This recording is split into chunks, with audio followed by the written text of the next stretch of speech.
Bill Maher sparred with Piers Morgan on last week's episode of Real Time, but there's a specific exchange that I wanted to focus on here. Let's watch and then we'll discuss. You think our country is so innocent. That's what he said to Bill O'Reilly. What's crazy about that? Well, when I said it, they fucking threw me off ABC. All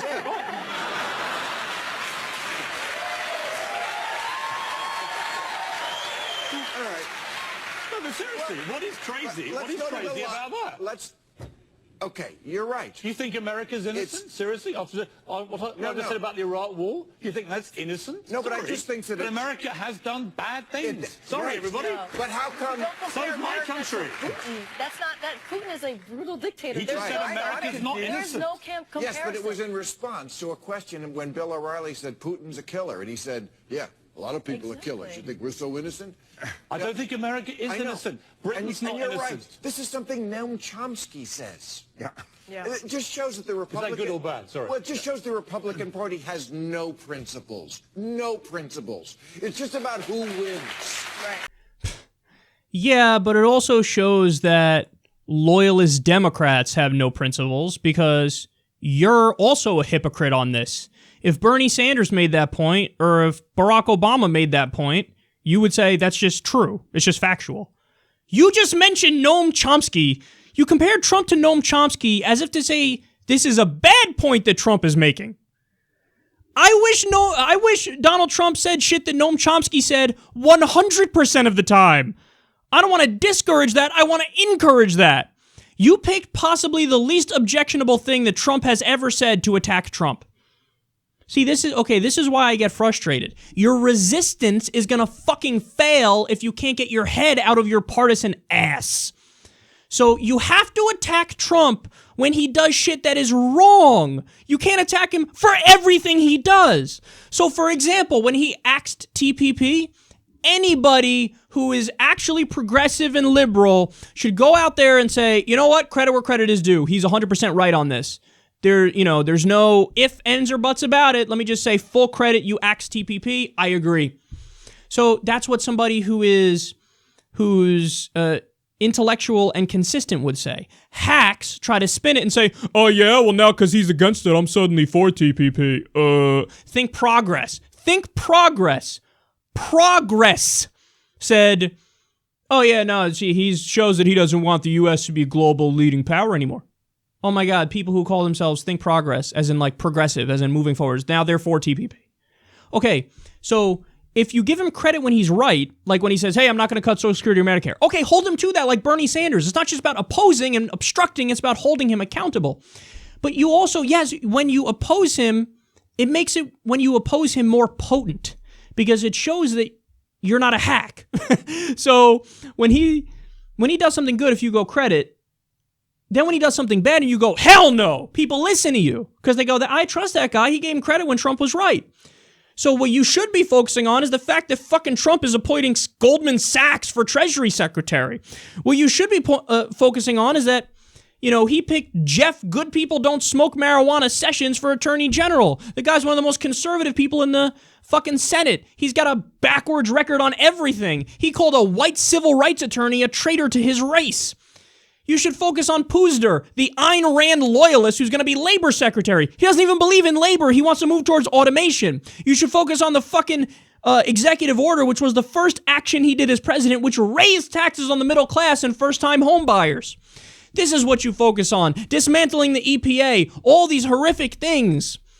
But no, you have to attack him on everything. Like, a lot of the things on the list, yes, he said those things, they're fucking crazy, and it should be on the crazy list. But here's what shouldn't be on the crazy list. What, you think we're so innocent? Because Piers Morgan is right, we're not fucking innocent, we're not even close to innocent. We did the Iraq War, we killed, hundreds of thousands of people, minimum. We occupied a country that didn't attack us. We violated international law. We have 7 interventions going on right fucking now. We did torture as a standard thing. We set up a worldwide torture regime. We did fucking anal rape and anal feeding and hypothermia torture. At least 20% of the people we tortured were innocent, according to the Senate torture report. And that's just what they admit. Who knows what the actual number is? So that's the least objectionable thing Trump has ever said. And then here's the most important point. When Maher goes, he puts it on the crazy list, and then he goes, I was fucking fired for saying it. What he's referring to was back when he had the show Politically Incorrect. He said about people who, flew the planes into the towers on 9/11. He said, look, they're evil, they're terrible, they're barbaric, they're savage, but they're not cowards. Because to fly a plane into a building, that's like the opposite of cowardly. So, but people misconstrued that as, oh, he's saying that they're not evil.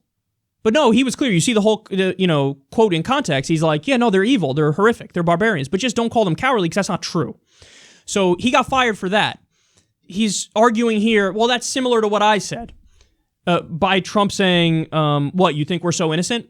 Yeah, but Bill, that's the point. The point is you shouldn't have been fired for saying that. What you said was true.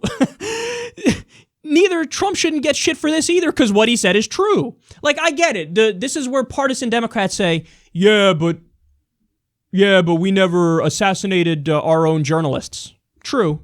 So you have a point there. On that specific kind of barbarism, Putin is way worse than us. But that doesn't wash away the over 1 million civilian deaths in Vietnam in a war that didn't need to happen, where we were aggressive and we napalmed innocent women and children. That doesn't wash away the bombings in Laos and Cambodia and the ravaging of South America and the overthrowing the democratically elected government in Iran and putting in the Shah who let us steal the oil. That doesn't, override the Iraq war or the war crimes we've committed in the Bush era, in the Obama era, and the 90% civilian death rate with drones under Obama. So it's not like you come across as a hacky loser when you say, like, you get outraged and you clutch your pearls over a true statement like, we're not so innocent. Because we aren't so innocent. We aren't fucking innocent. And Bill Maher has made that point himself 1 million times. But now that Trump says it, and because he's trying to oppose Trump by any possible avenue, now all of a sudden he's against the same shit that he used to say. Look, Bill, I'm not saying this to be a dick. And I'm not saying this to be pro-Trump. Literally everybody who watches my show on a regular basis knows I'm massively anti-Trump. Incredibly anti-Trump. It's not even close. It's not even a question. So it's got nothing to do with that. It's about how we craft our arguments so that we win and we defeat him and we defeat the Republicans. It's about holding them accountable and obstructing them. Not blind obstruction, but obstruction when necessary and holding them accountable when necessary. There's a difference in those things. It's also about making the Democrats be less partisan and less hacky and less corporate and less establishment and more issues focused. So I'm doing this segment because you're the boy who cried wolf now. When you say everything he's ever said and done is ridiculous and crazy and stupid, eventually people go, I got it. You don't fucking like the guy. But now even when he says shit that you used to say, now that's crazy all of a sudden. Just stop being so fucking hacky and gross. Just make good arguments. Don't make shitty arguments like this. You compared Trump to Noam Chomsky and acted like that's a negative thing that he said something Chomsky may have said. I love that. I wish Trump did that 100% of the time, because if he said Noam Chomsky shit 100% of the time, he'd be fucking Noam Chomsky now, wouldn't he? Wouldn't you rather have fucking President Chomsky than President Trump? So it's just amazing how quick, like, people who are partisan, they just make me sick. Because, like, it's always playing for a team. I'm on Team Democrat, so now I will oppose Trump. Oh, he axed TPP, now I'm pro-TPP. Like, that's just so stupid. Who cares about playing for a team? You should focus only on the issues and the things that matter and focus only on truth. That's it. That's all you should care about. But unfortunately, for people who are partisan, that's the last thing they care about. The first thing is I'm always playing for my team. And that goes for hacky Trumpists who defend their daddy even though he is the swamp and he's appointing Goldman Sachs, even though he says he's against Goldman Sachs and the banks. That goes for them, and that goes for, unfortunately, people like Maher on this point, where he's mad that Trump finally said something reasonable.